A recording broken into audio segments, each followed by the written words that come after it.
Distinguidos amigos, bienvenidos al evento auspiciado por el Inter-American Institute for Democracy para presentar el libro El indebido proceso, análisis jurídico y político de la investigación del caso terrorismo, del abogado y autor boliviano Gary Prado Araúz. Es para mí un honor darles la bienvenida a nombre del Inter-American Institute for Democracy a este evento tan importante que tiene por objetivo destacar que nuestro instituto está empeñado, además de en defender la libertad, la democracia, los derechos humanos y señalar las dictaduras, a mostrar que las dictaduras de crimen organizado en las Américas son 4. Cuba, la más antigua; Venezuela, la más importante en cuanto al conflicto actual y a la crisis humanitaria que el castrismo ha producido allá; Nicaragua, la indicada por el alto número de víctimas de violencia y de hechos que se han producido en el último año, pero también Bolivia, que es una dictadura que forma parte de este grupo de delincuencia organizada transnacional, que bajo la jefatura del dirigente cocalero Evo Morales oprime a los bolivianos desde hace 13 años y que pretende en este tiempo llevar adelante una repetición de los mecanismos ya ejecutados en Venezuela y Nicaragua bajo el sistema de dictadura electoralista para prorrogar por 5 años más e indefinidamente la dictadura de crimen organizado que allá se ha instalado. En este marco, a tiempo de hacer la introducción de este evento, quiero destacar que nosotros vemos a la Bolivia actual bajo 2 grandes características. Primero, es una dictadura y segundo, es un narcoestado. Es una dictadura porque en Bolivia no existe ninguno de los elementos esenciales de la democracia, que quiero recordarles son 5. El respeto a los derechos humanos y las libertades fundamentales, la vigencia del Estado de Derecho, el acceso al poder y su ejercicio de acuerdo al Estado de Derecho, la división e independencia de poderes, la celebración de elecciones justas, libres y basadas en el voto universal y secreto como expresión de la soberanía popular, y la libre asociación política. Decíamos que no existen ninguno de los elementos esenciales de la democracia y por eso Bolivia es una dictadura, pero además es una dictadura porque, como lo conoce la comunidad internacional, Bolivia es un país donde hay presos políticos, porque se utiliza el sistema de justicia para perseguir y para judicializar y criminalizar la actividad política a través de un grupo de jueces que no son jueces, sino aplicadores infames de la voluntad arbitraria del dictador, como sucede en Venezuela, en Cuba, en Nicaragua y como sucedía en el Ecuador de Rafael Correa. Porque Bolivia, además de tener presos políticos tan notables como el gobernador de Pando, Leopoldo Fernández, o como dirigentes campesinos y cocaleros de la zona de los Yungas, donde está el cultivo de coca legal, o tan notables como el general Gary Prado Salmón, a quien nos vamos a referir en este evento porque es precisamente su hijo quien trae el libro que hoy día presentamos. Además de presos políticos, Bolivia tiene exiliados políticos. Hay más de 1.200 exiliados políticos en la Argentina, en el Brasil, en el Perú, en Paraguay, en los Estados Unidos y en España. Y un país que tiene presos y exiliados políticos no puede ser llamado democracia y forma parte rápida de lo que es este proyecto transnacional que lamentablemente hoy día ocupa Bolivia. Y el otro elemento es el narcoestado. Y el narcoestado en Bolivia está aprobado por la propia confesión reiterada, repetida y reincidente de Evo Morales, que además de ser el dirigente cocalero de los sindicatos cultivadores de la coca ilegal en la zona del trópico de Cochabamba o Chapare, que ahora son la base política del gobierno, del régimen que maneja Bolivia, son la estructura política. Los cocaleros son parte del poder político, son los dueños del poder político y tienen su instrumento político denominado el MAS. Además de eso, Evo Morales ha hecho de la propaganda a favor del cultivo de coca y de la producción de cocaína, la política exterior del Estado Plurinacional de Bolivia. Así lo ha planteado en repetidas reuniones de las Naciones Unidas, en las cuales ha expresado que la lucha contra el narcotráfico, comillas, es el instrumento que el imperialismo norteamericano ha inventado para oprimir a los pueblos.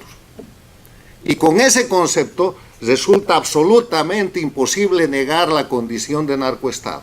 La comunidad internacional toma nota de eso, pero toma nota además la gente que investiga. Y entre los investigadores notables encontramos al escritor brasilero Leonardo Coutinho, que en su libro O Espectro, El Fantasma en español, que es una biografía del dictador Hugo Chávez, en todo un capítulo refleja lo que él llama el puente de la cocaína, que no es otra cosa que el transporte ilegal de cocaína de la zona tropical del Chapare, de la zona de los cultivadores de coca de Evo Morales, donde además el régimen boliviano ha instalado una gran pista y ha declarado aeropuerto internacional el transporte de cocaína en aviones militares a los hangares y terminal presidencial de la dictadura de Venezuela, con testigos, con investigaciones, con escritos.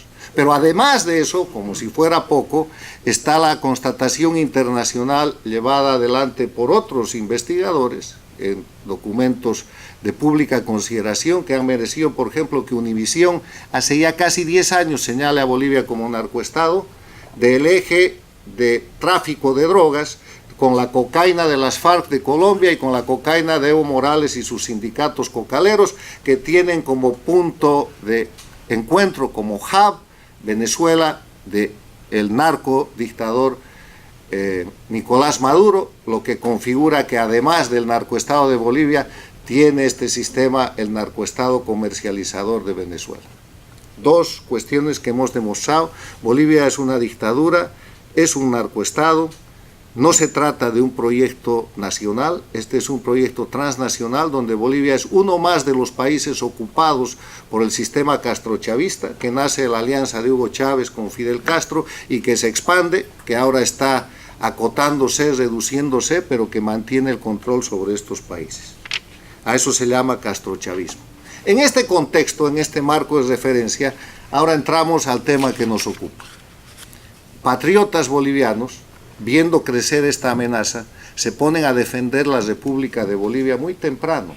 Evo Morales toma el poder en el 2006 y ya empieza la defensa. Y se conforma un grupo denominado la Media Luna, que estaba integrado por 6 de los 9 departamentos que tiene Bolivia, liderados por sus principales autoridades. Ahí estaba Santa Cruz, ahí estaba Tarija, Beni, Pando, Chuquisaca y Cochabamba. Y empieza una lucha desigual contra un aparato de amenaza política y material y física que no era boliviano. Recuerden ustedes que cuando se plantea esa crisis, el propio Hugo Chávez hace una reunión internacional y amenaza con invadir Bolivia, y estaba hablando en serio. Entonces se pone en proceso una estrategia para destruir la resistencia de los defensores de la República de Bolivia. Y esa confrontación tiene lugar entre el 2008 y 2009, cuando precisamente Evo Morales llevaba adelante el más grande fraude, simulación, falsificación y crimen que ha cometido contra los bolivianos y contra Bolivia. La aprobación de lo que él llama su constitución, su Estado plurinacional, que es una suma de falsificaciones y hechos de sangre con los cuales llega a aprobar la constitución que promulga el año 2009. Destrozando y eliminando la República de Bolivia y tomando formalmente el control total del poder a través del Estado plurinacional, hoy el narcoestado de Bolivia. En ese proceso, para dominar la resistencia de los defensores de la unidad nacional y de la República en esos 6 departamentos, se producen una serie de masacres, hechos de sangre, intimidaciones, persecuciones, enjuiciamientos. El más notable de eso, seguramente por el número de muertos y la cantidad de exilio que produce, es el de la masacre del Porvenir en Pando, que termina con el apresamiento del gobernador, que sigue siendo preso político hoy día, del dictador Morales. Se producen masacres en Cochabamba, masacre en La Calancha, en Sucre, en Chuquisaca, Pero hay otro hecho de sangre muy importante que se conoce como la masacre del Hotel Las Américas. La masacre del Hotel Las Américas es el tema de este libro. Y es el tema de este libro que se empieza a destapar después de más de 10 años en que Evo Morales ha utilizado esa masacre perpetrada con su autoría intelectual, material y con su consentimiento para liquidar la República de Bolivia, acusando falsamente de separatismo a los patriotas bolivianos del Oriente y de Santa Cruz, para desarmar un proceso que ha llevado a la cárcel a decenas de bolivianos y los mantiene todavía, ha llevado al exilio a centenas de bolivianos y sigue siendo un instrumento de persecución que ha forzado a otros bolivianos a confesar delitos que no han cometido por el simple hecho de poder continuar viviendo en su país y cerca de su familia. La importancia del libro que hoy día nos trae Gary Prado es que es una de las denuncias más fuertes, más valientes y más sólidas desde el aspecto jurídico de la doctrina y de los estudios sociales. He leído el libro y es un libro que, como él lo dirá más adelante, forma parte de uno de 4 que él va a presentar y que muestra la historia como es. El título, El indebido proceso, lo dice todo, porque una de las cosas que caracteriza a la dictadura, reitero, es la ausencia de Estado de Derecho. Y el Estado de Derecho no es otra cosa que la vigencia de la ley, que nadie esté por encima de la ley, eso es Estado de Derecho. Cuando un individuo se pone por encima de la ley, que es el caso de Evo Morales, eso ya no es democracia. Pero peor que eso, cuando ese individuo manipula los poderes del Estado y manipula los procesos jurídicos para hacer culpables a los inocentes, para condenar a la gente que simplemente estaba defendiendo sus derechos humanos, eso es un crimen de lesa humanidad. Ese es el valor del libro que nos traen hoy día. Yo quiero terminar esta presentación destacando un hecho histórico más.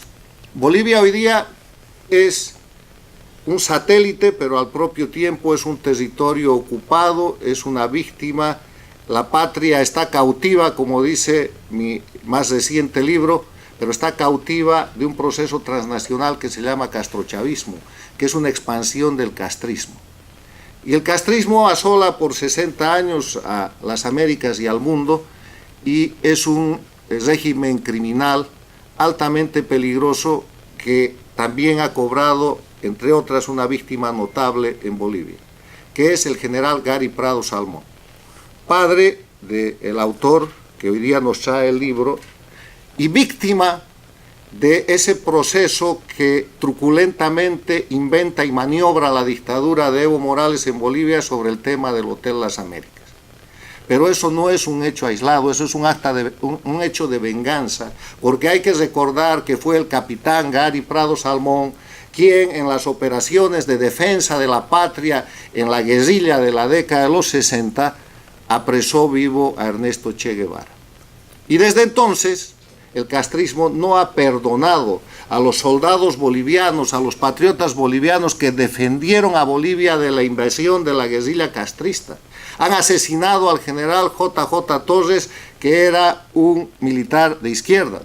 Han atentado contra la vida y han matado al general Joaquín Centeno Anaya, otro de los jefes de la operación de la guerrilla, operación antiguerrillera del 67. Y han intentado matar a Gary Prado Salmón, que hoy día es una persona impedida porque con un disparo lo han llevado a postrarlo en una silla de ruedas, pero no contentos con eso, aprovechando la toma del poder por parte del gobierno castrista, castrochavista de Evo Morales, que venera hoy día a los agresores de la patria, como el caso del Che Guevara, que obliga a las Fuerzas Armadas bolivianas a gritar patria o muerte, venceremos, han llevado a la cárcel y mantienen como preso político al general Gary Prado Salmón, sin duda cobrando la factura de la defensa de la lucha antiguerrillera del año 1967. Estas son las cosas importantes que los bolivianos tenemos que recordar y que el mundo tiene que saber. Entre otras, este apretado resumen presenta las razones por las que Bolivia es una dictadura, un narcoestado, y por la que nosotros rendimos homenaje y respaldamos plenamente a gente como Gary Prado, que tiene la valentía de traer hoy día un libro que va a ser presentado a continuación por nuestro compatriota, y también exiliado político asilado en los Estados Unidos, don Mario Bruno, una de las víctimas de la masacre del Hotel Las Américas. Muchas gracias.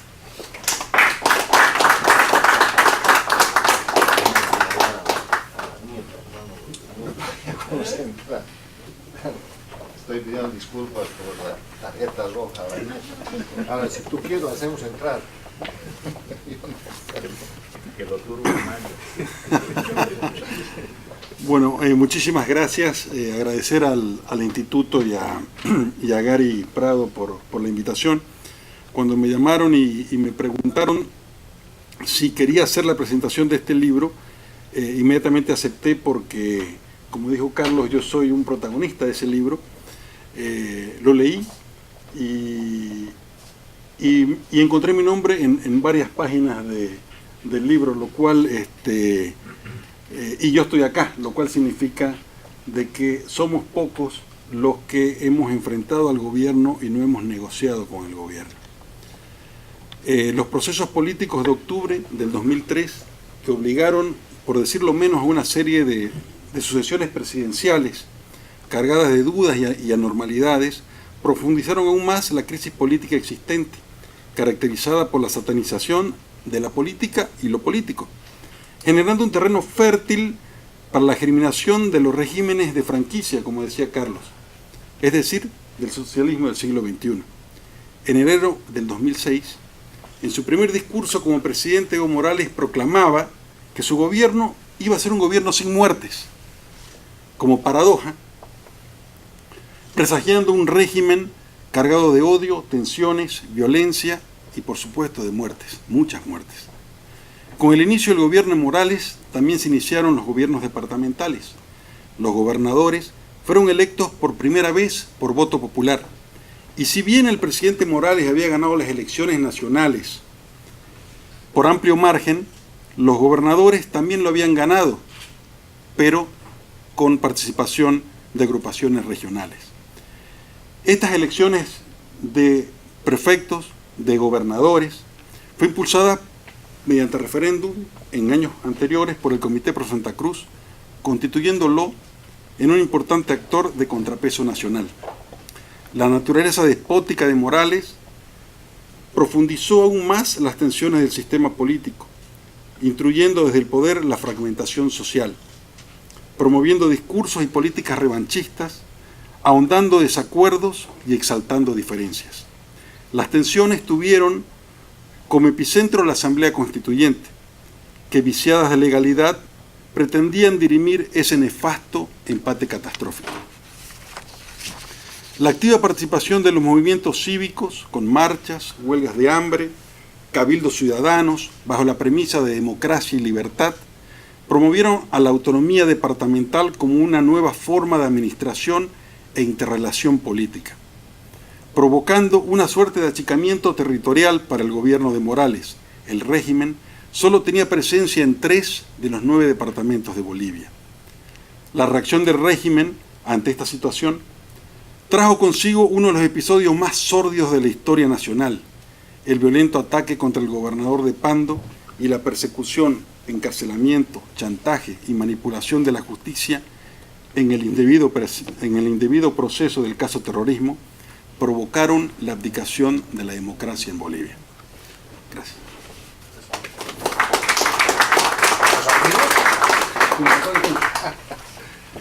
Bueno, dice que lo breve es y bueno, 2 veces bueno. Gracias, Mario.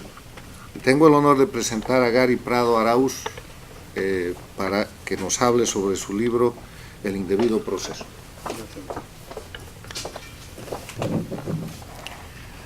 Muy buenos días, muchísimas gracias. En primera instancia al Instituto Interamericano para la Democracia, al embajador Valladares, al doctor Sánchez y al doctor Bruno por estas palabras en ocasión de la presentación de este libro. Cuando se habla de un indebido proceso, se está hablando de una violación de las garantías que da la Constitución a los ciudadanos para defenderse en cualquier proceso judicial al que sea llamado, por la legitimidad que tiene el Estado de juzgar a los ciudadanos de los que sospecha. Sin embargo, en el caso particular, que es el que analizo en este libro, se han dado las violaciones más flagrantes, más asquerosas, podríamos decir, de las garantías jurisdiccionales que ofrece la Constitución a los ciudadanos bolivianos. Desde el hecho de que la denuncia que abre la investigación de este caso haya sido redactada 15 días antes de que ocurra el hecho y presentada horas antes de que el hecho en sí ocurra, se puede tener absoluta claridad de que estamos hablando de una manipulación de las circunstancias para iniciar una persecución política a través de la justicia. La caracterización de dictadura y de narcoestado que ha hecho de lo que hoy es el Estado Plurinacional de Bolivia el doctor Sánchez es absolutamente precisa. Y el marco conceptual e histórico en el que ocurre este indebido procesamiento, como ha referido el doctor Bruno, es también absolutamente precisa. Esa es la situación en la que se vivía el año 2008-2009 cuando ocurren estos hechos. Santa Cruz de la Sierra, la ciudad antítesis del populismo del siglo XXI de Morales, se plantea como el epicentro de la resistencia y de la defensa de la democracia y de la República de Bolivia. Y la respuesta del régimen cuando se desconocen unos referéndums que habían otorgado autonomía al pueblo en la elección de sus autoridades y en la gestión administrativa de sus departamentos, la reacción del pueblo fue la toma de instituciones públicas del Estado. La respuesta del gobierno fue un cerco de milicianos armados en cantidades de millares, desde 3 o 4 puntos cardinales hacia la ciudad, para obligar a devolver estas instituciones públicas. Además, con un trauma que ocurre en Santa Cruz en la década de los 50 por la llegada de milicianos también ucureños en aquella época. Entonces, ahí se tensiona de tal manera la situación en Santa Cruz que finalmente rompe por la devolución de las instituciones públicas. Y a los pocos días llega a Santa Cruz este ciudadano, hijo de húngaro y de cruceño llamado Eduardo Rocha. Los años y las investigaciones establecerán que se trataba de un agente provocador traído por el gobierno de Evo Morales. Un hombre encargado de contaminar a la mayor cantidad de líderes y referentes políticos cruceños, y si es posible venianos, porque lo intenta también en el Beni, para que luego se inicie la cacería de brujas o la persecución judicial. Eduardo Rocha Flores había combatido en una brigada internacional en la guerra de Kosovo, había logrado un grado honorífico de general y supuestamente pregonaba tener condiciones para organizar la defensa de Santa Cruz en el caso de que volvieran a venir las milicias del gobierno de Evo Morales. Y en ese su pregonar fue buscando, visitando gente con distintas excusas. A algunos les decía esto y a otros les decía otras cosas, pero fue logrando contactos electrónicos, contactos telefónicos, contactos personales con algunos y con otros no los logró nunca. Sin embargo, se activó a través de ese atentado que ocurre a la casa del cardenal Terrazas la excusa de una investigación criminal para perseguir a los líderes y referentes cruceños. El fiscal al que encomiendan esta labor, un delincuente de 7 suelas que tenía un prontuario y no un currículum, encargado de realizar la investigación, en los primeros 20 días comete cantidad impresionante de atrocidades legales, como no ordenar una pericia correcta del enfrentamiento armado que dice el gobierno que ocurrió en el Hotel Las Américas, como permitir que las pericias de autopsia de los cadáveres de los 3 europeos ejecutados sean llenas de falsedades, como no hacer lo correcto en cuanto a investigar por qué la policía actuó en el Hotel Las Américas sin autorización de un juez y menos con la presencia de un fiscal.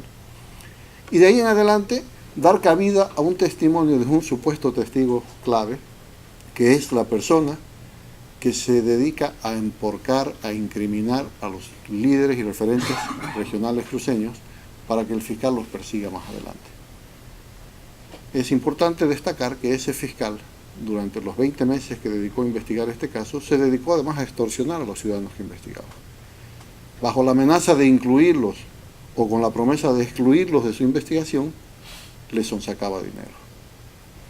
Y con ese método acumuló más de $4 millones, de lo que se puede saber.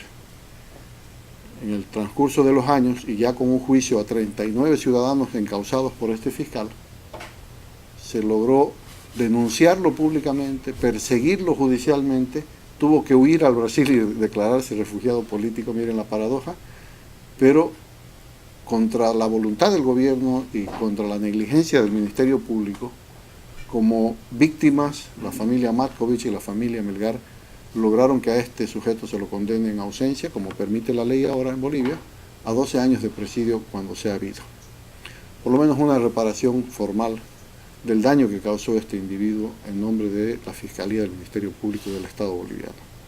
Ahora bien, este indebido proceso tiene hace 10 años a 2 ciudadanos con detención preventiva, lo cual es una violación flagrante de los derechos humanos, del derecho humano a la libertad. Juan Carlos Guedes y Alcides Mendoza padecen el peor de los presidios, porque no tienen certidumbre de si algún día saldrán de la cárcel. Mientras Evo Morales sea presidente, lo más probable es que no. Sin embargo, como ellos denunciaron a la Comisión Interamericana de Derechos Humanos la violación de sus derechos, y ese caso ya ha sido admitido por la Comisión Interamericana y está en etapa de investigación, el gobierno de Evo Morales, con el cinismo que lo caracteriza, les ha ofrecido casas en condominio, dinero en efectivo, a cambio de que se inculpen y reconozcan complicidad en un delito de alzamiento armado que nunca ocurrió y retiren su petición ante la Comisión Interamericana de Derechos Humanos. O sea, culpa por libertad, perder tu dignidad por libertad. Y estos dos valerosos ciudadanos han decidido no aceptar ese tipo de ofertas del Ministerio de Gobierno. Y van a seguir purgando cárcel por un delito que no han cometido, como rehenes políticos, como prisioneros políticos del gobierno de Evo Morales. Otros ciudadanos están siendo procesados y resistiendo judicialmente esta afrenta que significa el indebido procesamiento. En la actualidad, 12 de ellos siguen en audiencias de juicio en la etapa 1 de este proceso. Otros 2 están en subsecuentes procesos que también derivan de este, y otros 13 esperan que se inicie su juicio en la segunda fase de este proceso que se llama Terrorismo 2. Es una manipulación despiadada de la ley y de los derechos de las personas, porque 10 años de juicio es algo absolutamente inexplicable, pero así los tienen sometidos. Y es importante destacar que la selección de las personas a las que Rocha contaminaba o pretendía contaminar y que Sosa, el fiscal, terminó acusando, se hace con parangones muy interesantes. Por ejemplo, el primer general que conduce la lucha antidrogas en Bolivia, un general del ejército boliviano al que se lo designa para conducir la lucha antidrogas por la policía, es imputado, el general Lucio Áñez. El general que comandaba la 9ª división con asiento en el Chapare, que es la zona donde están los cocaleros, es imputado y acusado, y además de él, su hijo, en la misma condición, pese a que ni siquiera estaba en Bolivia cuando ocurren estos hechos. El general sale al exilio y el hijo purgó 7 años de cárcel arbitrariamente. El general Gelafio Santisteban. El líder de la Cámara de Industria y Comercio, que confrontó a Evo Morales cuando era dirigente cocalero y diputado nacional, fue también perseguido inicialmente y su hijo sometido a prisión durante 8 años, el licenciado Zvonko Matkovic, y a él se lo acusa en la fase 2 del juicio, en Terrorismo 2. El caso que ha reseñado el doctor Sánchez de mi padre, primero a mí, luego a él, nos imputa el fiscal, a mi padre finalmente lo acusa, a mí me sobresee, por el simple hecho de haber sido el capitán que combatió la guerrilla del Che y tuvo la victoria militar al apresarlo. El líder cívico de Santa Cruz en el momento de los referéndums del Cabildo y de la aprobación de la autonomía, el ingeniero Branko Marinkovic, perseguido, nunca fue citado formalmente por la Fiscalía como correspondía y tuvo que salir al exilio. El gerente del comité, aquí el doctor Bruno, otro de los perseguidos políticos por este proceso. En la subsecuente gestión, el doctor Guido Nayer, vicepresidente del Comité por Santa Cruz, también perseguido.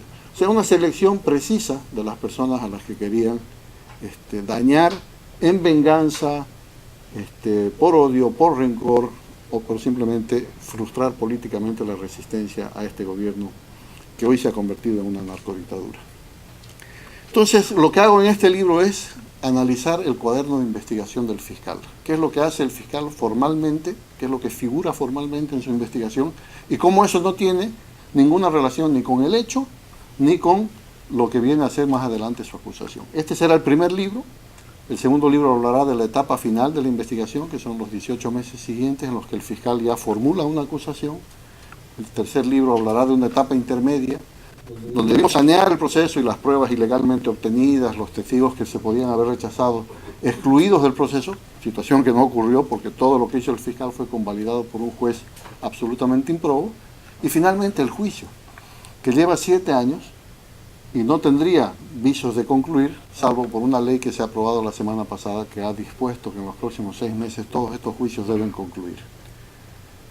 Pero así también dice la ley actual, el procedimiento penal actual, que 3 años debiera haber durado este proceso.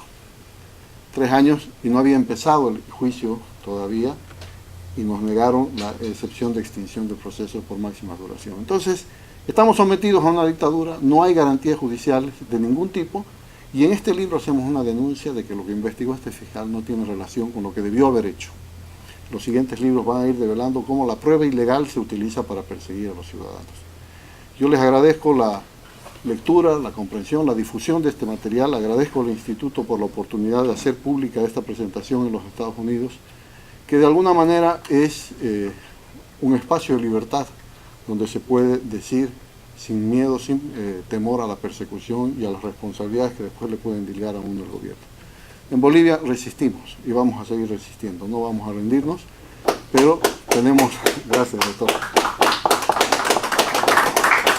pero tenemos una responsabilidad no solo familiar, sino también con los procesados a los que ahora represento, de no cejar tanto en la defensa en los estrados judiciales como en la denuncia en cualquier instancia, lugar, espacio en el que podamos hacerlo, porque esto no puede quedar ni para el olvido ni para la impunidad. Los responsables de esto van a tener que pagar algún día las consecuencias de sus actos. Muchísimas gracias.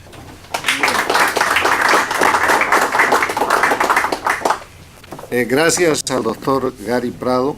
Yo quiero anunciar que como parte del apoyo a la defensa de la libertad y la recuperación de la democracia en Bolivia, el fondo editorial del Inter-American Institute for Democracy ha decidido publicar en Estados Unidos una edición del libro del indebido proceso, en el que vamos a incluir a manera de prólogo las presentaciones de este importante evento.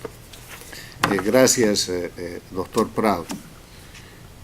Hoy día preside nuestra reunión una personalidad reconocida mundialmente, es el embajador Armando Valladares.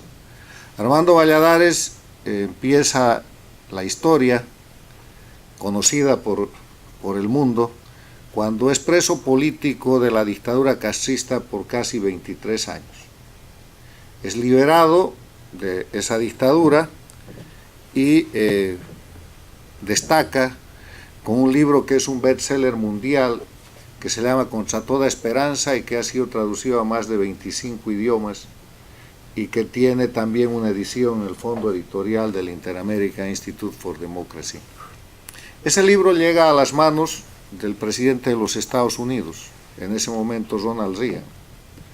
Y Ronald Reagan invita a la Casa Blanca al expreso político Armando Valladares y lo nombra embajador de los Estados Unidos ante la Comisión de los Derechos Humanos de las Naciones Unidas en Ginebra.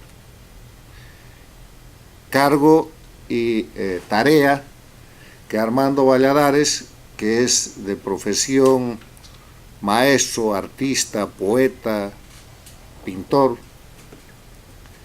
cumple por espacio de casi 4 años, destacando su lucha contra, en ese momento, la tiranía de los Castro que todavía sobrevive.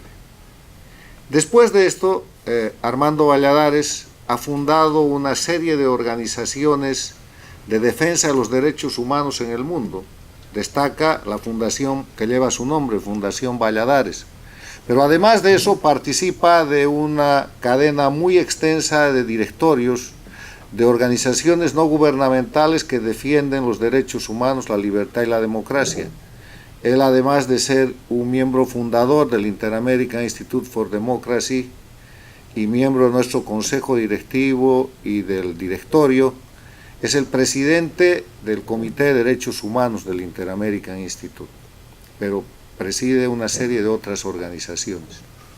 Y en esas tareas, cuando él era el presidente de Human Rights Foundation, que tiene sede en Nueva York, estuvo en Bolivia. Estuvo en Bolivia precisamente cuando estos hechos se preparaban y cuando se llevó adelante el proceso del referéndum autonómico. Él viaja por todo el mundo con la bandera de los derechos humanos, la libertad y la democracia.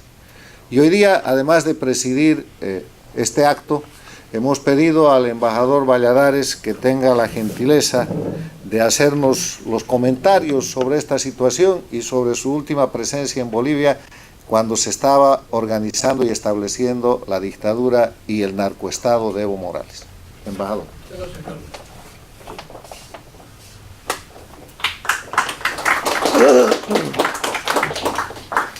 Buenos días a todos, gracias por estar aquí. Y lo primero, quiero enviar un abrazo solidario al general Gary Prado con la admiración de este cubano que siempre lo recuerda. Como decía Carlos, yo estuve en Bolivia cuando el referéndum en Santa Cruz de la Sierra y quería compartir con ustedes mis días allí y mi experiencia en algunas cosas de verdad que fueron para mí y son inolvidables. Cuando llegué esa tarde a Santa Cruz de la Sierra en el hotel, yo no estaba inscrito con mi nombre, porque estaba tratando de ganar unas horas antes de que descubrieran los cubanos en especial que yo estaba allí. Pero al día siguiente, el día de las elecciones, pues entonces tuve que vestir el chaleco que vestían todos los observadores internacionales, donde estaba el nombre de la organización que yo representaba y mi nombre real. No había policía en ninguno de los lugares donde se votaba, ni ningún tipo de autoridad en las calles, porque Evo Morales había dado órdenes de que la policía en motos y todos vestidos de negro estuvieran fuera de las ciudades. Solo podían circular los vehículos que tenían una calcomanía en el parabrisas. Los que no tenían esa calcomanía no podían circular en aquel momento.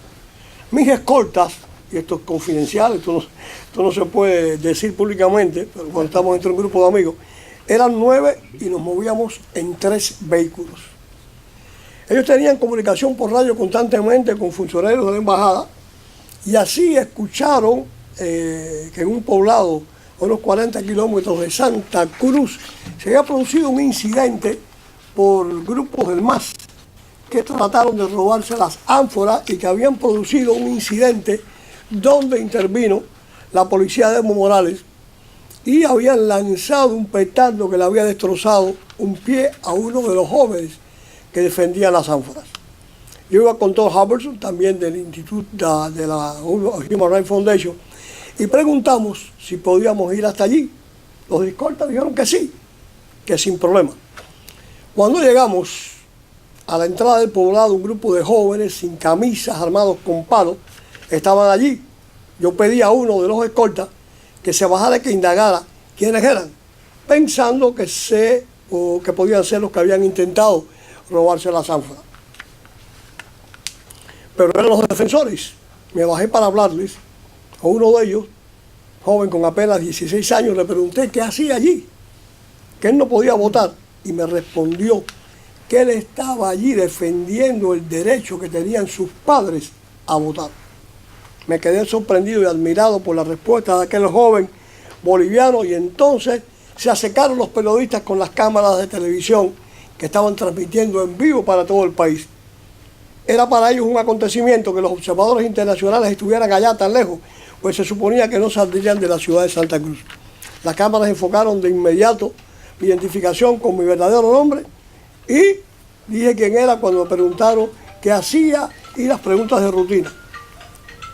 A los 20 minutos más o menos llamaron a los escoltas y le dijeron que yo había salido en la televisión nacional y que los agentes cubanos me habían identificado y habían salido con la intención de secuestrarme, que me sacaran inmediatamente de allí. Salieron los 3 carros atravesando unos campos sembrados a otra carretera, no la misma por la que habíamos llegado. Y salimos rumbo a Santa Cruz. Al llegar en una calle, decenas de personas rodeaban un automóvil y querían volcarlo. Al llegar nosotros, los observadores internacionales se calmaron y nos dijeron que el automóvil era de la gente de Evo Morales, que no tenía la calcomanía para circular y que tenían un ánfora adentro. Recuerdo que en el asiento de atrás había un hombre en posición fetal tratando de que no lo vieran. Era el secretario de Agricultura de Evo Morales. No recuerdo el nombre. El ánfora que llevaba la habían robado y la iban a lanzar a un solar yermo cargada de boletas falsas para desacreditar el resultado del referéndum. Ya Evo Morales, que no sabía que habían atrapado a su secretario de Agricultura, anunció que el ánfora había aparecido con las boletas falsas. Eso nunca ocurrió, porque el ánfora la teníamos nosotros. Se llamó un oficial de Santa Cruz, un fiscal, si no recuerdo mal, sí, salió en la prensa todo aquel escándalo. A mí me llevaron directamente mis escoltas al aeropuerto y me acompañaron hasta el asiento unos minutos antes de que el avión despegara. Posterior a eso, vino la acusación de que conspiré con Hugo Chávez para justiciar a Evo Morales y que yo entregué armas por valor de $1 millón y más de dólares, etcétera, etcétera, y difundieron eso por todos los canales comunistas del mundo. Allá en el instituto teníamos la noticia que apareció en primera plana del periódico comunista Granma de Cuba. Después, creo que hasta hubo una sesión en la asamblea y tardaron el asunto del atentado a Evo Morales, el cual supuestamente yo estaba involucrado. Y colorín colorado, este cuento ha terminado. Es un grandísimo honor tenerte a ti aquí, tenerlos a ustedes. Y pues les agradezco mucho que nos hayan acompañado y a ti los mejores deseos con tu libro. Muchas gracias, muy amables por su presencia.